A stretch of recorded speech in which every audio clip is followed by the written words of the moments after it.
It's Channel Weird. I'm Clyde Lewis, and it's a great day. Great to be here. And the guest that I have today, I would say, exemplifies a lot of what I've been raised to believe with regard to reaching out and finding your, I guess, your purpose, your mission, and whatever you may think it is. I mean, a lot of people, I think, go through life thinking that, do I matter? Do some of the things I do they affect others? Do I do things that are good? Am I exemplifying example? I mean, I sit and I think about that all the time as to what I'm doing and whether or not what I do is helping or hindering the progression of other people. And so you got to be able to sleep at night and feel good about what you do. And so today, uh, an interesting guest, a remarkable guest, someone who I think that when you meet him and you realize what his purpose is, that you'll really enjoy getting to know Hercules Invictus, who certainly exemplifies and literally takes on the persona of superhero in a lot of respects. And so we welcome to Channel Weird Hercules Invictus. How you doing, man? I'm doing great, Clyde. Thank you for having me on the show, and I'm very honored to be here. Now, I remember, Ron told me that, my producer had told me you were going to be on, and I was thinking to myself, here's a guy that throughout his life has, I guess you call it the Olympic mission. Explain to us what that is. Well, basically, it started in my childhood, as most things do. I was born in the late 50s, so I grew up with the Hercules movies, as they were called, or the Sword and Sandal films or Peplum films. And also, they had a cartoon called The Mighty Hercules. And I'm Greek, so in my household, I was told these tales of the heroes of yore. So I grew up with that. And when I was a kid, instead of wanting to be a fireman or policeman or any of the things that kids normally want to be when they grow up, I wanted to be, one of those muscle men who fought injustice and monsters and so forth. So the idea started there. The name that I was given, Panayotis, my birth name, translates into dedicated to the Queen of Heaven, which is what Iraklis or Hercules means. It means dedicated to the Queen of Heaven. A different time, different spiritual framework, but essentially it meant the same thing. And people in my culture translated that name as Hercules as well, the traveling strongmen of the Greece of my youth. So that's what took root in my heart, and that kind of determined my destiny after that point.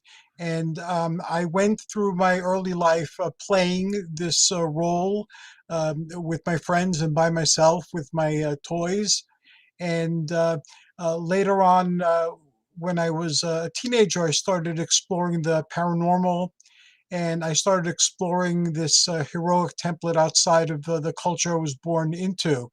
So that exposed me to different mythologies, different spiritual systems, to comic books, to movies about other types of heroes, and so forth. And throughout my life, I've explored this theme, and that's what my life has been about. Really, it's how does this story that gripped me, that I identified with, that I resonated with more powerfully than anything else, taken root in our culture? How is it done good? How is it not done good?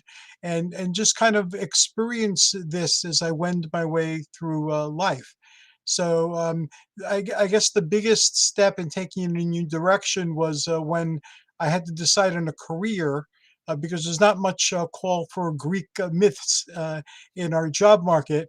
So I decided to get into the human services, because there I would be fighting monsters that were metaphorical and tyrannies that were metaphorical, and helping people with real world problems that they might be having in our world. So there began a career that lasted over 35 years. And I still continued with the other aspects of my journey as well. But that was the most fruitful and the most satisfying part of my life so far, working in a variety of settings, tackling social problems. You say that your name was, I guess, the Queen of Heaven, doing things with the Queen of Heaven, or raising up this I guess you could say experience, this paradigm. I mean, your name was already your calling, Yes. and so you took that to heart at a very young age, right? Yes, I did, and I rebelled against it too, as all teenagers do. And but then it became a game of hide and seek because I found what I was looking for in Thor, for instance. And that's how I got into comic books through the Marvel Thor comics, and I explored other cultures too. And that's when I discovered that what attracted me in each of these things, and even in fiction, in Sword and Sorcery, it was Conan and the other barbarians, that it was essentially Hercules in a different cultural guise. So I was attracted to one of the many masks of this story that was immortal in all its different manifestations, and I came to see them all as presentations of the same thing. So since the Greek was more near and dear to who I am, I eventually returned after my explorations with that because that was the first impulse and that was most powerful, despite all my searching. I've But noticed. yes. I was going to say, I've noticed. I mean, and you're not alone here. And the reason why I say that is because I've noticed lately that a lot of the Greek gods, some of the lesser gods and some of the higher gods, the names of these gods are being used for all sorts of things. Of course, there's of course Omicron, and there's Hmm. all these other names that are Greek. But not only that, but our spaceships are Greek, Yes. our missions are Greek. All that goes back to the Greek gods, and I'm wondering if that narrative somehow is sneaking back into the culture, because it's like what Jung said about archetypes. You look at the archetypes that are inside all of us, and there's always this longing for some people, and it looks like it's affected you in such a big way. There's all this longing for people to find that inner hero, to find that ability to, I guess, survive or get over these obstacles and somehow become victorious. I mean, some people have that in them. They just don't know it. It's Hmm. like you have to. It's like in the Matrix. They had to teach Neo that he was the one. Right. Otherwise, he wouldn't have believed it. That's very true. And it's closer than most people think. Um, Even if someone is at a level where they're just reading a particular type of book or comic book or watching a particular type of TV show or movie, they're attracted to a particular type of hero and or a particular genre. And Right. there's the key right there. That hero of many faces that you encounter as many different characters, usually in the same genre. That's who that's who issues the call to adventure. The hero is the road to becoming. There's something in you that recognizes it and responds to it and is attracted to it, but you're not it yet. So it becomes a process of becoming something greater than what you are. So we recognize that hero, and even when you claim it and you bring it inside of you and you live it, you make it come alive. It still likes looking in the mirror, so you'll still be attracted, but in a more directed fashion to that type of story and what it's communicating to the culture around you. I was actually I'm good friends with a person who used to own an occult bookstore, Hmm. and she told me that, I mean, they call it live action role playing now, and Loves, yes. yeah, LARPing, and she said that she's finding more and more people now that the are living this dream. They're living this opportunity, and they're doing it more and more now. That people have decided that, you hear people identifying as certain people and certain sexualities and certain, nationalities and ethnic groups. But the truth is people are now identifying as the very characters that they read about, or they identify, uh, I guess you say, in metaphor, those characters, taking on the idea that they can be a hero, they're doing this full time. I mean, I've interviewed mermaids, I've interviewed Yes. a guy who was a slee stack, for crying out loud. It's like, they do this because it gives them an opportunity to live and feel another character, or live and feel another person inside of them. So they have this inner being in them that they want to bring forward, and so they're living their lives bringing forward this inner self that they can't express any way else. And so what you're doing is, I think you're doing basically the same thing, except you've had it in you since you were a child. Very true. And I've went that route too when I was investigating different ways of interacting with the myths besides reading them. There was then basically the interactiveness of it in play when you're a child, and then in games as you get older, including video games and role-playing games and LARPing and cosplay. I explored those avenues as well. Um, with me at this particular point in my life, especially, I'm in my 60s now. I still dress up in ancient Herculean mythic garb to lead parades or to help the Chamber of Commerce open up stores and welcome the businesses to our community. But mostly it's the story. Like for instance, Hercules in the myths is not a perfect person. He's a very flawed person. He Mhm. makes mistakes, some tragic mistakes, and there are consequences to making mistakes. And so the Herculean archetype is very forgiving of humanity because of that. Because being human is hard, even for a demigod or a god. So um, it's closer to the humanity, and even in the Peplum movies of yore, as early as Steve Reeves and as late as The Rock, Mhm. all Hercules really wants is a family, children, the simple things in life, because the Herculean archetype recognizes that human life, flawed and ephemeral as it is phenomenally important. So that Well, message too is right. part of it. Right, and you make up an excellent point because if it weren't for the Herculean archetype, wrestling would be nothing. No one would watch wrestling. No one would look at The Rock or John Cena or any of those guys as being and Arnold too. I mean, you look at these characters or these actors that certainly have moved from being muscle men to they're the version of the Titans. They are our Titans in a way. I have a guy who listens to my radio show who's very much into the Titans. I just it's funny because I just got through watching the Eternals, Yeah. and I was watching that, and it was like by accident. Ron, my producer, said you're going to be interviewing Hercules Invictus. I'm going, you're kidding me. I was just watching the Eternals, and I'm thinking, man, I'll have a lot to tell him, a lot to say. But now that I'm speaking to you, I'm beginning to realize that this is the attraction. We are now at a point where and I'm sure it's the older generations like you and me. I mean, you're older than I am, and I'm getting up there. But I'm saying that the reason why we're seeing superhero movies and we're seeing the Titans return and all this is because I think deep inside of us we have this. I guess you could say this idea or this idea that they are going to return again, or they're returning in persona like you and others who look beyond it and say, "Look, I'm going to be that monomythical hero because I believe that it's going to send a great message and it's going to unite the world." We're going to be back with Hercules Invictus right here on Channel Weird. Such a great guest, and we'll be back with more. Don't go away.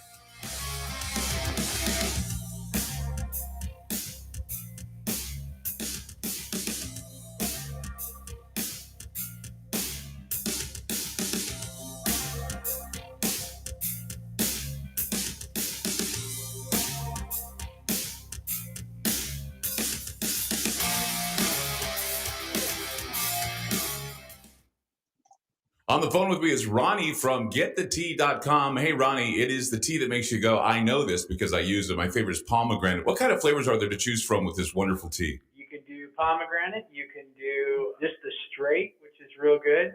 And also we have a mint, a peppermint. People really love that one too. And we have a couple new flavors on the way, which I will not discuss yet, but where they're coming. A lot of people don't know that peppermint, it relaxes the intestines, and once again, it makes you feel better because it allows them to move around and get that stuff out of you, that bad stuff out of you. Absolutely. This is a digest mover. So people have a hard time digesting stuff, or you get something stuck, or maybe you're a real heavy meat eater. The tea is wonderful. That's why it's taglined, the tea that makes you go. If I want my life to change and get the tea, where do I go to get it? GetTheTea.com. That's GetTheTea, TEA.com. Fantastic. AncientLifeOil.com. That's AncientLifeOil.com. Are you stressed? I mean, who isn't? Anxiety creeping in? No, not that. Is sleep hard to attain because your brain just won't slow down? We're living in crazy times, and the fear knob has been turned up. Okay, there's an answer. Take a big breath. exhale, and go log on to ancientlifeoil.com. CBD, broad and full spectrum, organic and non-GMO CBD for you to enjoy. Change your tune from fear to calm, from brain overload to clear thinking. 0.003 THC on full spectrum and 0% THC on broad spectrum. Competitive pricing with the best quality. Also know everything is going to get better. No worries, be happy. CBD can help calm so your nerves don't think they're a 6-string electric guitar. Enjoy life, smile, and log on to ancientlifeoil.com for great CBD. That's ancientlifeoil.com. You'll be glad you did. Ground Zero with Clyde Lewis, live Monday through Friday, 7 p.m. Pacific. But what happens when you miss an episode? Aftermath.fm is the official free streaming network of Ground Zero, featuring some of the top voices in paranormal and parapolitical radio and podcasts, such as The Leo Zagami Show, Into the Microcosm with Jimmy Jean, The Secret Teachings with Ryan Gable, The Kev Baker Show, The Infinite Fringe with Billy Ray Valentine, and much, much more. What are you waiting for? Head on over to Aftermath.fm right now and get complete on-demand access to the Ground Zero archives, as well as the works of a dozen other hosts. Sign up right now and get complete access to our study groups, videos, and document archives, and connect with other listeners on our private social media network. Aftermath.fm, home of quality counterculture talk radio. Aftermath.fm.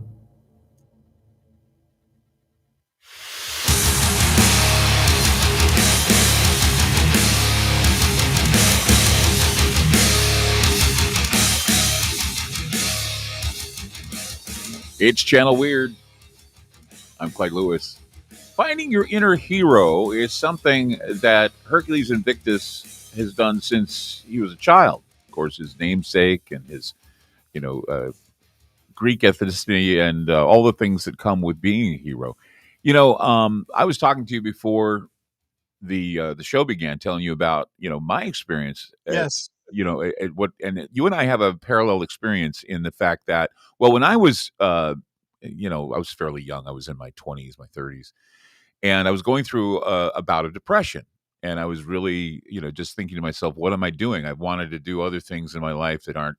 And I didn't want to see myself doing a 9 to 5. I was working in construction and doing a bunch of odd jobs and thinking, and I was married, and it just, it struck me as, I just felt like I came to a point in my life where I wasn't doing what I wanted to do, where I didn't feel like I was, living up to my potential. And I went to a therapist, got some therapy. I mean, everybody gets therapy in their lives, and the therapist told me, he said, "Well, remember what it was like when you were a child?" And I said, "Okay." And says, "What were some of the things you loved as a child?" And again, I thought, well, comic books, Star Wars. I'd like B horror films with Boris Karloff. They were my heroes, Boris Karloff and Bela Lugosi and Lon Chaney and all these guys.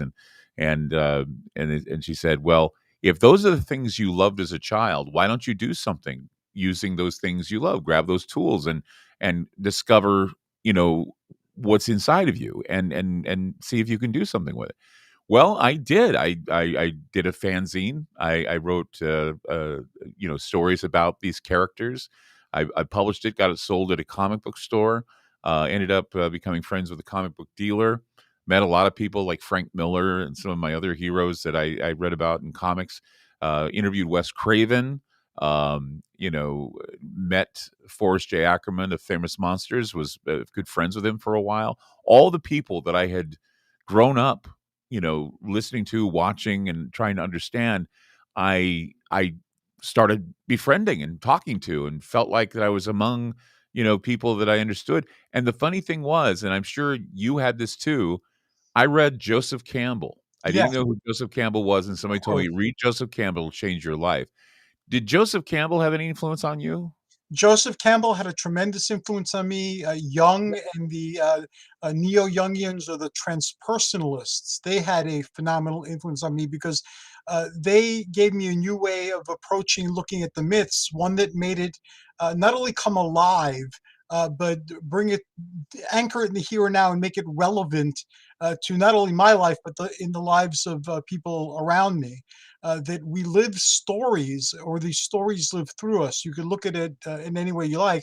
And that became a journey of many years. And often when you're on that journey, you ask yourself, am I living or am I being lived? Because you don't Mhm. know if you're living the story or the story's living you. And it's a really paradoxical, but ultimately enlightening place to find yourself. Yeah, I stopped wanting to be an acausal being and wanted to be a causal being. It's the difference is that you realize that, when you learn what being acausal means, is that you're just basically observing things around you and not making a difference. And then you become a causal being where you're making differences, you're influencing, and you're expressing yourself in ways that make you unique and interesting. And it did. I mean, it gave me the opportunity to publish, like I said, a fanzine, but then I made a movie that was kind of a, I guess you could call it a no-name horror film, because you just stamp horror film, vampire film on it, and everybody would go, "Oh, it's a vampire film." Did a vampire film with a friend of mine, then ended up meeting Lloyd Kaufman and becoming the voice of the Toxic Avenger, which is like, I guess I could say that I'm a superhero in a way. Yes, you I do are. the voice of a superhero.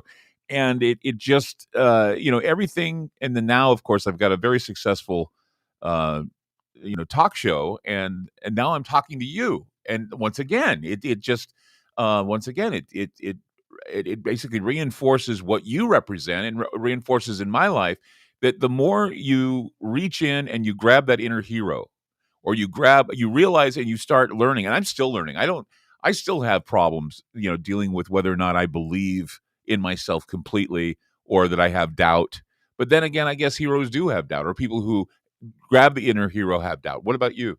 Oh, of course. I'm immersed in the process of being human, and that comes with all sorts of um, challenges. And if you look at a hero in a movie or in a book that appeals to you, that you resonate with, they're not the person who's having an easy time of it. They're the person who's being put through the ringer, and we have no problem identifying that character as the hero, and we root for them, but we don't give ourselves the same slack.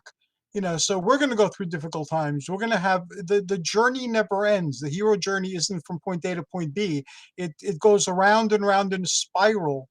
And hopefully, in some ways, you elevate as you go around that spiral. But the labors are unceasing. One of the spiritual practices that I've adopted in my life is doing the labors of Hercules, and I assign them different things. Like right now, my hydra is my type 2 diabetes, because that metaphor, that association has been made by other people as well, including medical doctors. Diabetes type 2 is a very hydra-like disease. So I've done the labors countless times, and they've represented different things, either internally or externally. But the hero journey never ends, and being human doesn't end either, at least while you're here. And It's whatever you, funny. I'd like for you to elaborate a little more on the labors of Hercules, because I think that people need to hear. I mean, you say that the type 2 diabetes you have is your hydra. What are some of the other comparisons and archetypes you can make with some of the things in your life? well, right now I'm working on the hydra and the stymphalian birds. So I'm in every year I reassign them what they're going to be, and it's only January. So I've done the first two, which is the hydra for my diabetes and the stymphalian birds. Do you know that story, or should I give a sentence? Just for the audience. I mean, I know the story because I'm very much into mythology, but go ahead and tell the audience. There were Hercules was sent on a lot of impossible labors by his cousin, the king, that were designed to kill him. So one of the labors was to get rid of these birds that were said to be man-eating or to be noxious. They had poison poop, and they shot their wings like knives and sliced into people. So he got rid of them using a rattle that Athena gave him in his bows and arrows that he either had or that Apollo gave him, depending on who you're reading.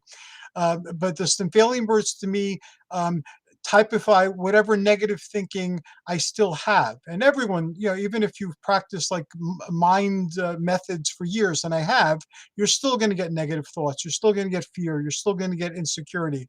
So I've made those my Stymphalian birds.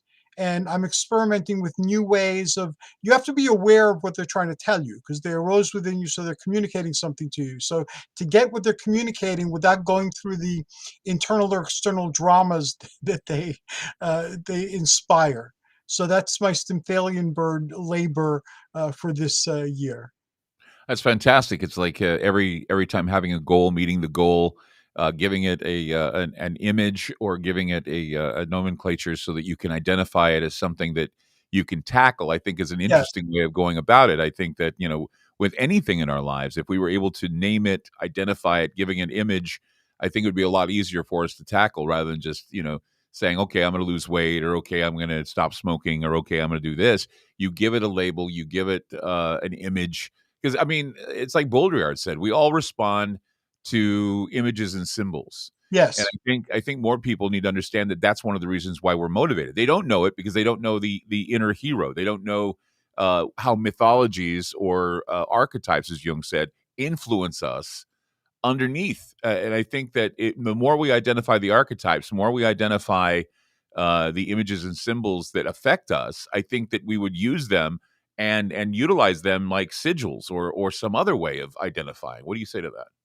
Oh, most certainly so, and everybody's going to do it differently. And a lot of people have taken this Herculean or other, like the Odyssey is very popular for people who like taking such journeys. But everybody's account is different. So reading the other accounts is helpful because it could show you what other people experienced. But ultimately, it's you have to take that journey. You have to face those challenges. You either succeed or fail, or and they continue being a challenge, or you assume a new challenge.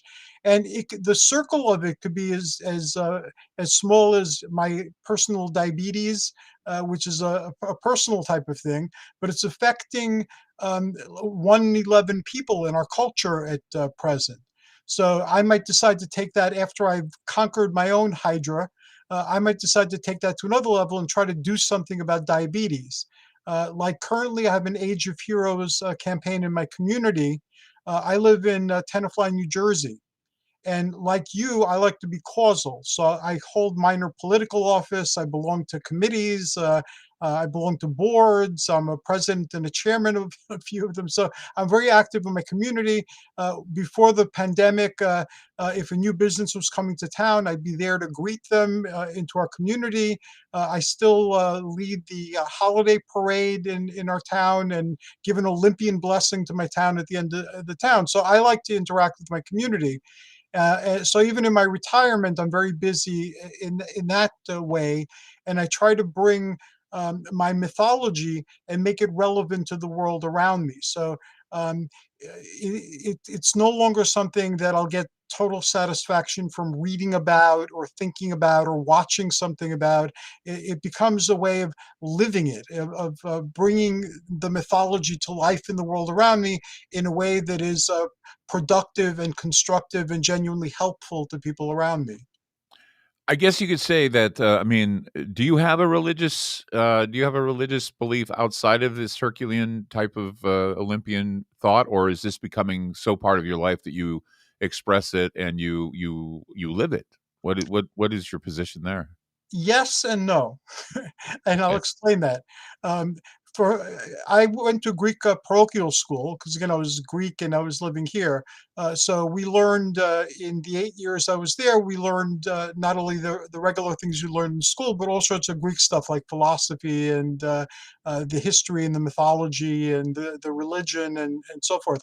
I never really resonated that much with the current Greek religion. I resonated more with the mythology. And there are mythic spiritual systems, lots of them. They call them pagan in our culture. S- and I love talking with pagans, and I interview a lot on my podcast. Um, but that never really resonated with me. I'm more Olympian in my spirituality, but I'd say the hero's journey was my religion if I had one. And I'm not an orthodox anything. So I love different ways of looking at things. So that's one particular way. That's the way that resonates with me. That's made much more sense to me than a lot of other things to do. And I love the mythical philosophical spiritual systems of late antiquity. During the age of Alexander into the Romans, they came up with theosophy, which meant divine wisdom. And it was kind of like the first universal belief system. So you'd have Zeus and Jesus and Kuan Yin working together to help humanity. So I really like that aspect of it. And theurgy, which was an ancient system where you try to bridge the divine world with the human world. So those type of spiritual beliefs resonate very powerfully with me, and I do lots of podcasts on those as well. But I'm really not wed to any one particular way of viewing the world, and I delight in finding new ways of viewing what I'm doing. Like I really got into the whole ancient astronaut thing. I don't know if I buy the basic premise.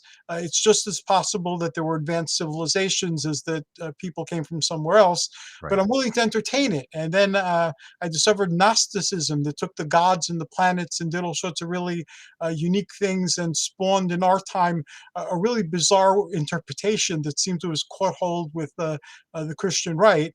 But again, I love looking at it. I love considering it. I love playing with it. And if I like elements of something, I'll incorporate them into what I'm doing until they no longer resonate. But I don't really have this is my belief and this is the only way. It's like this works for me now. It gives me satisfaction. It helps me make sense of my world and navigate through it. So this is what I'm doing now. Yeah, I always tell people that I'm a Fortean. I always say, "Well, I'm a Yes. Fortean." And they don't know what that means, and I tell them, I explain to them what it is. But I always say, they say, "Well, you're a Christian." I said, "Yeah, I was raised a Christian." I said, "I was raised a Christian. I practiced Christianity, got real good at it. Now I'm retired." But that doesn't mean I don't have the love for Christianity, the love for the base of what I was taught when I was a kid, when I was taught now. But I find myself not to limit myself with my Christian beliefs and decide that I want to branch out and hear other philosophies and understand. It's like I tell people all the time, there are several books that have changed my life. I mean, of course, the Bible, but you look at books like what Joseph Campbell wrote, The Power of Myth, The Hero with a Thousand Faces, and all these other books. Also, Glick's Chaos Theory was another book that changed my life. String Theory. I even had an opportunity to interview Brian Greene, which was an amazing event because I didn't know a damn thing about string theory. And I said to him, I'm just a high school guy doing a radio show. Can you help me through it? And he was very kind and explained it well. So, I mean, it just depends on your attitude. And I think listening to you, it just gives me new hope. Hercules Invictus with us on Channel Weird. We'll be back with more. Don't go away.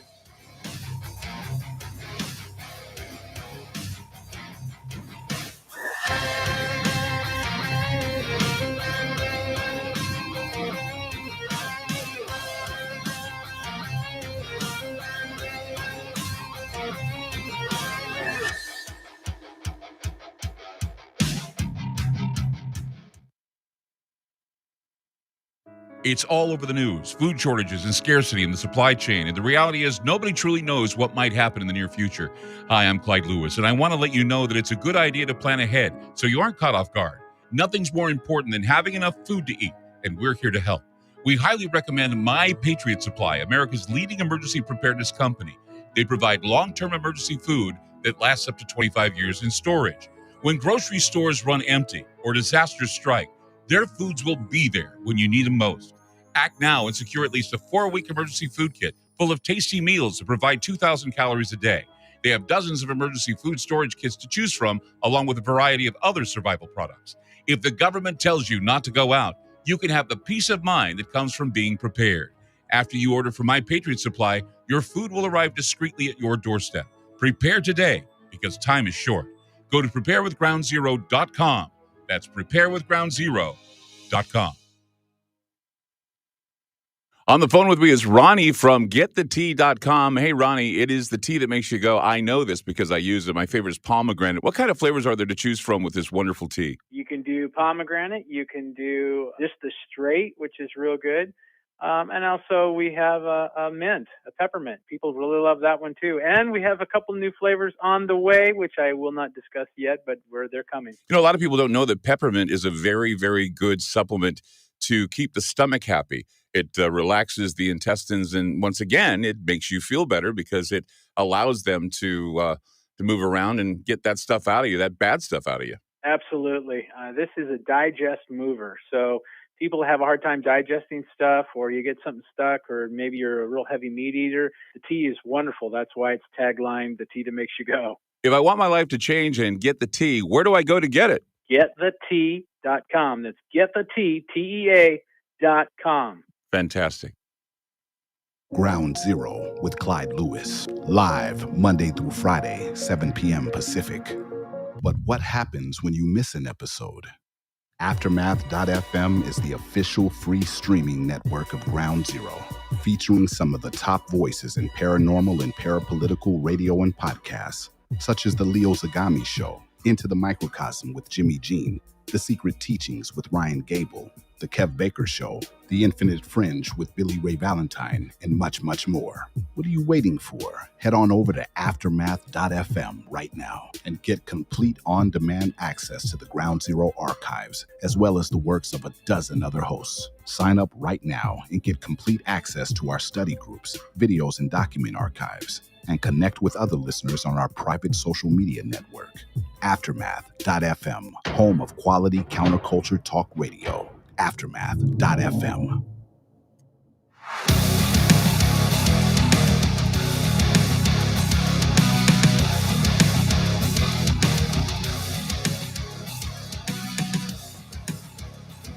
Hercules Invictus is with us on Channel Weird. Such a remarkable guest to talk about the inner hero, the hero's journey, the monomythical hero. All of these archetypes exist in each and every one of us. And he just has taken it to another level. And I think a lot of people, if they were to reach in and find that inner hero, they'd be able to take it to a level where they feel better about themselves and they would believe in themselves a lot more than having doubt. Although, a lot of heroes have had doubt. I guess, this whole time I've been waiting to ask this question. I know that you identify with Hercules and you identify with the Olympian ideal. But what superhero do you most identify with from the comic books? Hercules. And Thor. And Yeah, what about Superman or Batman? I mean, what are well, those? I mean, I identify more with Batman than I identify with Superman. So he's very popular in our culture, and I've enjoyed Batman in all his forms. And I even watch the TV shows. My wife and I were watching Titans yesterday, which is set in the Batman universe.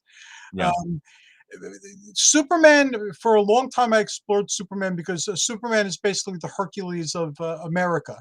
yeah. And he's a sun god, and Hercules has also been associated with the sun, from his lion skin cloak to the religions of the ancient Near East and in Greece and in Rome as well. Like Hercules, he's very strong. He's the son of divine beings who finds himself here on this planet, had a secret identity, not so secret in ancient Greece, but it was a human identity, and ran into all sorts of difficulties and became a champion of his people. So I followed Superman for very many years, and I studied all the TV shows, I studied the movies, I read the comics, and then I stopped at a certain point. I think I stopped really looking into Superman after the New 52. But yes, that's a manifestation of Hercules in our culture, and of course, it's part of my quest. So I studied it. Yeah, I think going back to the origins of Superman, didn't that start with Nietzsche's Übermensch? Wasn't that the The idea of the initial Übermensch? inspiration, yes, the guys Yeah, who came up with Superman initially did a comic where the Superman was a bad guy because yeah. they were using Nietzsche's interpretation, but then that changed later on, and they gave birth to the solar avatar for the United States and Western civilization, which quite an accomplishment. But we're seeing it all now. It's funny because you're right that when they first invented Superman, he was kind of a bad guy. Yeah, like I said, Nietzsche's Übermensch. But now we're evolving to that again. I think I don't know if you've ever watched The Boys. Uh, Yes. it's one of my favorite superhero shows because of the fact that it goes back to the idea of the flawed hero. I mean, Batman. The reason why I think people identify with Batman more is because he's flawed, Mhm. and the fact that he's just right on the brink of being a serial killer rather than a superhero. So he goes and he basically takes out the bad guys. He's fighting all these archetypes like Joker and Riddler and Penguin. But you look at The Boys, and it's more of a realistic view of people who have the idea of being a superhero forced on them and how they deal with it and how they can't deal with it in some respects. And so they just go off having their human cynicism and all this. And I think that people need to understand that, and I think you've kind of explained it, that even though they have the inner hero, they still walk around having their cynicism. they show courage, but they're scared literally while they're showing their courage. Is that what it means to be a god in a way? To show that kind of vulnerability at times? Whatever we were before we came here and whatever we are after we leave here, we're human now. And regardless of how we define ourselves or divide ourselves, there are lots of universal constants to being human. So it's like the philosophy of the Iron Cage with Philip K. Dick when he said that we all were superheroes at one time. We came down to Earth to learn what it was like to be human, and then we become superheroes again. Is that something that you adhere to? That's something that I've entertained quite a lot, and it pops up in a lot of the philosophies that I explore and try on for size. Yes, part of my belief is that we are the gods here, and that this is some sort of a dream. Now, aside from the things I do in the waking world, I also work with my dreams, with astral projections. I explore the paranormal and all sorts of things like that as well, because that's part of the mythic world. Those are the types of things that are in the stories. So they're part of our reality as well. So I explore them quite thoroughly. And just like if you work with your consciousness, waking reality is not the most vivid thing you can experience. There are hypnagogic and hypnopompic experiences that make this reality look really fuzzy. It's the same thing in other parts of our inner selves or our outer selves on a different vibration. Everything changes, everything's different, everything gets reconfigured. Yeah, I was once doing a story about the Troxler effect, the idea that our brain tunes out certain things, but it's so used to Yes, them. Like the idea you wear your socks every day and you don't think about it. You know, I got my socks on, but I don't think about that I'm wearing socks because your brain tunes it out. And I think the same goes for the paranormal. I think that we all have this, we came from the stars, we have the attitudes of superheroes. Somehow, this planet has brought down our ability to find our inner hero. So we tend to go about our human existence, but then at the end, as we age, we start seeing things. We start noticing these paranormal activities going on, and it's because they're going on right. because all of a sudden the brain stops and says, "Wait a minute, that's a glitch in the matrix. What am I doing here?" Or we're in a different timeline, or the timeline's collapsing, or and that's why we're hearing about the multiverse now. That's why we're hearing about the overlapping of the brain, and I mean that by membrane. The idea that the universe is like this roiling of water in a boiling pot where bubbles are like somehow overlapping, and we see one world. We have one foot in one world, one foot in the other world, and eventually we're going to have to give into the idea that maybe deep down we are telepathic. Deep down we are clairvoyant and audiovoyant. You understand what I'm saying? Yes, of course. And I ascribe to that to a very great degree. And until something contradicts it, it's a good workable belief, and it's a very constructive way of looking at things. Yes, I believe that we're more than we've been conditioned to be, and I believe that part of our um, challenge here is to uncondition ourselves. Now, the hero's journey is not easy. So again, treading the hero's path is not going to make your life easier. In Right. fact, it'll put you out of phase with a lot of the people around you, because you're no longer being normal, or you're no longer being predictable. Being weird. You're being weird. Yeah. So you are going to have to deal with that. And so that makes everything much more difficult. And also when you're exploring the paranormal, because we're a culture that entertains the concept of the paranormal, but doesn't really believe in it, the only vocabularies you have for what you're experiencing belong in belief systems, whether they be religious or metaphysical or occult.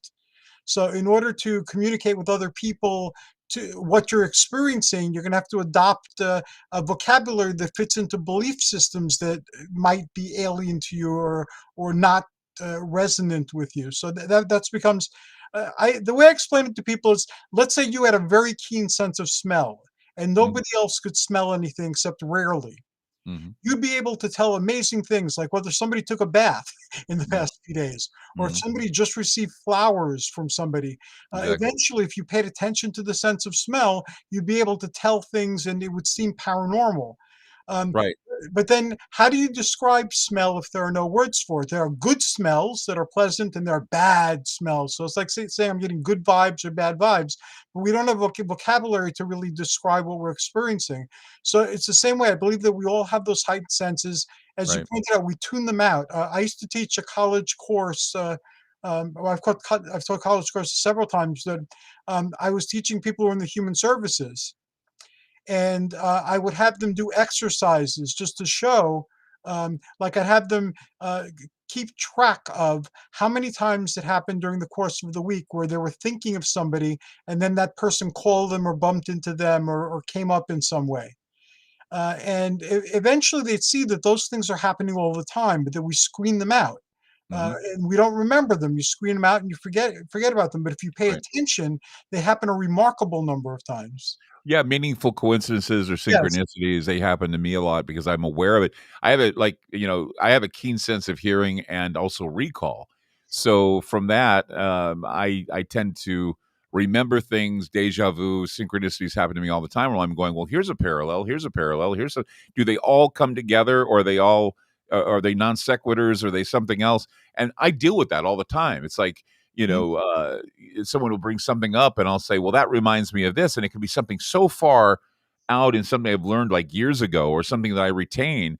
And sometimes I that's what makes me come off as being weird, is because I can always go back to my sense of recall, and I value that. But I know as I'm getting older, the Rolodex is going to get rusty, and I'm really going to probably be unhappy if I can't hold on to my recall superpower and my acute hearing superpower, because that's what I do. I'm a radio guy. I listen to what I do, and I love the overreach production and all the things we do, because it's art to me. The whole thing about pop culture and everything hitting me all at once, I want to like separate it all and put it together out of context and in context to try and understand things.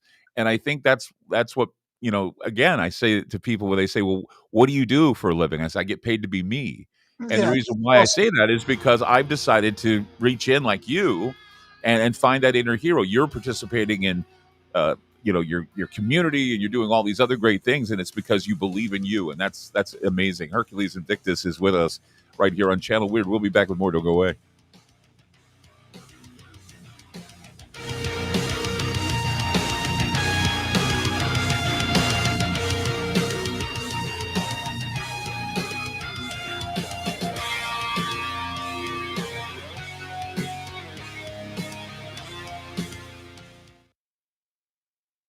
It's a well-known fact that controversial talk show hosts have recently been censored and even banned on the internet by corporate and political interests.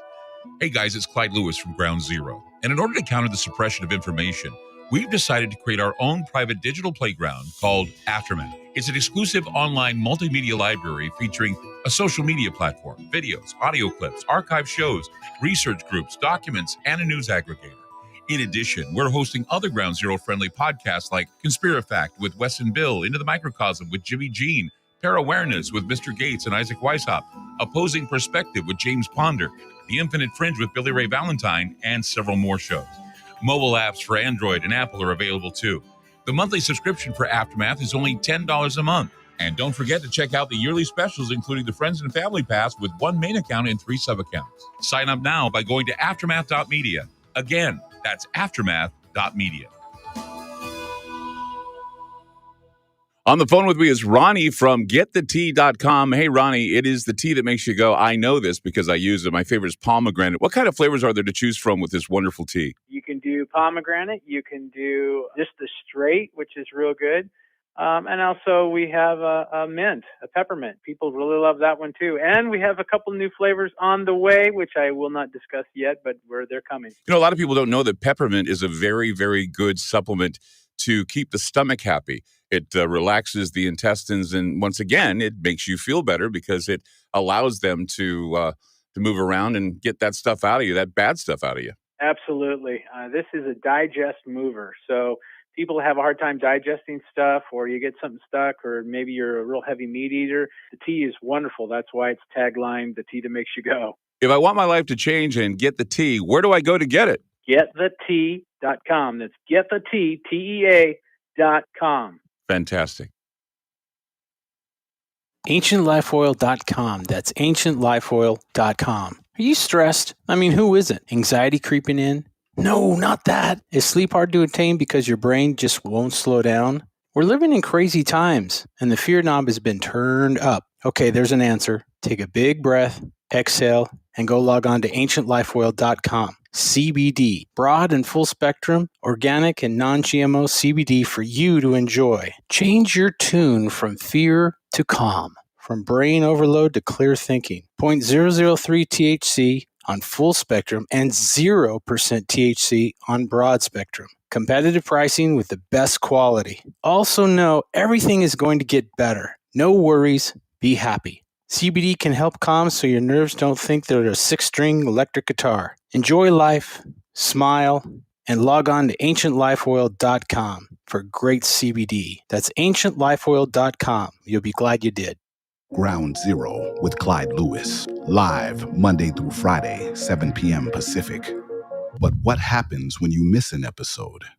Aftermath.fm is the official free streaming network of Ground Zero, featuring some of the top voices in paranormal and parapolitical radio and podcasts, such as The Leo Zagami Show, Into the Microcosm with Jimmy Jean, The Secret Teachings with Ryan Gable, The Kev Baker Show, The Infinite Fringe with Billy Ray Valentine, and much, much more. What are you waiting for? Head on over to Aftermath.fm right now and get complete on-demand access to the Ground Zero archives, as well as the works of a dozen other hosts. Sign up right now and get complete access to our study groups, videos, and document archives, and connect with other listeners on our private social media network. Aftermath.fm, home of quality counterculture talk radio. Aftermath.fm.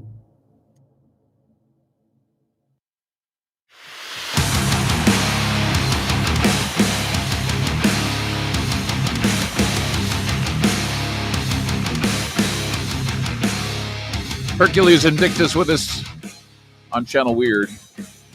In this final segment, I guess I don't want to put you on the spot, but I think a lot of people, when they hear your story and when they listen to this interview or they watch this interview, they're certainly going to say, well, okay, I'm fed up. I'm tired of the COVID. I'm tired of, being languishing around my apartment. I'm tired of all of this. I want to reach out and find my inner hero. I want to reach out. I want to be an example. I want to reach out. I mean, everybody's making resolutions that they don't keep. Usually they break them in about 2 or 3 weeks. But there's always something about recommittance, I guess. The idea that people, sure, you'll fall off the wagon after 3 weeks, but you have to recommit. So where do you begin? I mean, I know that, we've talked about this has happened with you since childhood, but I think people can pick up, and it's not too late to pick up. So what do you suggest people do in order to pick up and start taking the hero's journey? Well, there's a bunch of questions that you ask yourself, like, who am I? Or if you don't know, who do I want to be? And that's a really good place to start.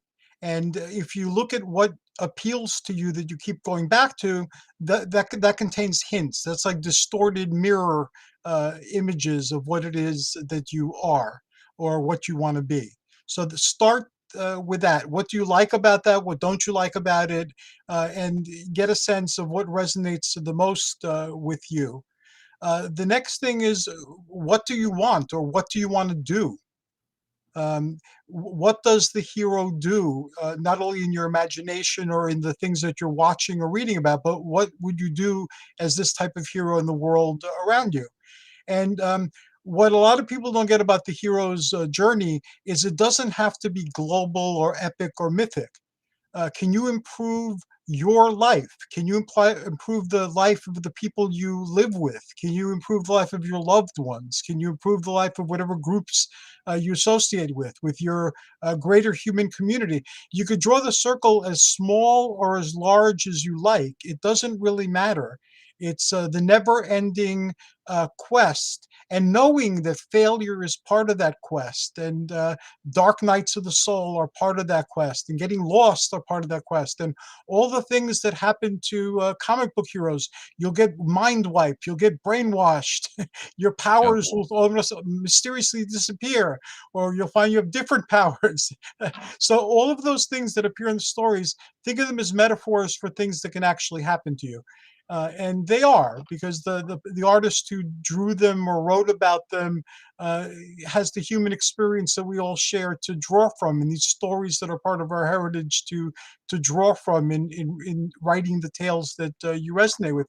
And just start there. It doesn't have to be anything very visible, and you don't have to ever make it visible. I know a lot of people who live this type of life, and nobody knows who they are. They choose to just remain quiet about it, and it becomes something personal that they do.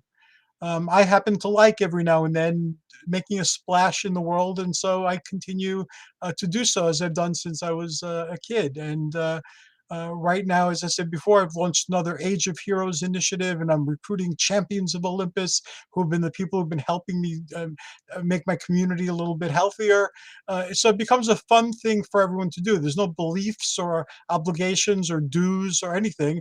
It's just, I think this is a cool thing and necessary thing to do. They think it's cool and necessary, and it's, hey, we'll help out in whatever way we can.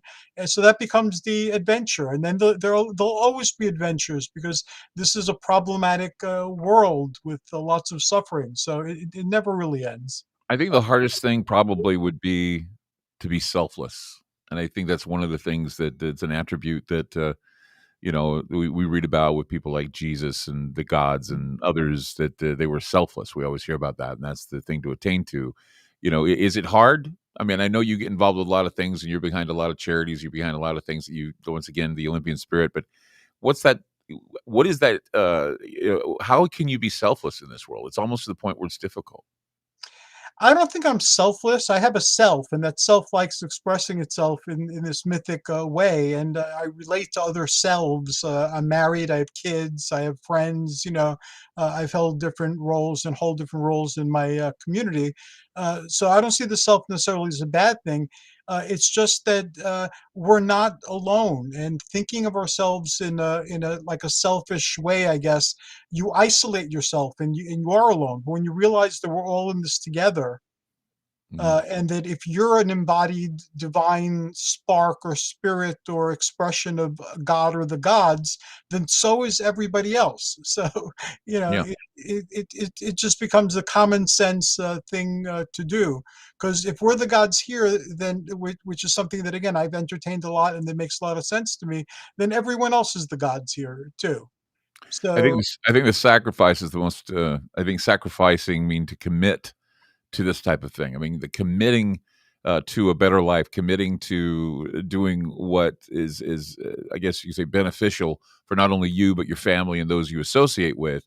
Sometimes it, like I say, it gets a little selfish rather than selfless, and so yes, you have a sense of self and you have a sense of who you are, and I think that's something that we work on every day, and coming to mhm, that conclusion towards the end. I mean, I think people have a hard time planning 10 minutes ahead, let alone 10 years ahead, especially in the times we live in now. And so I think that it's not too old fashioned to say that maybe it's important to continue to have goals and focus on those goals, and try to include as many people as you can in that journey with you. What do you say to that?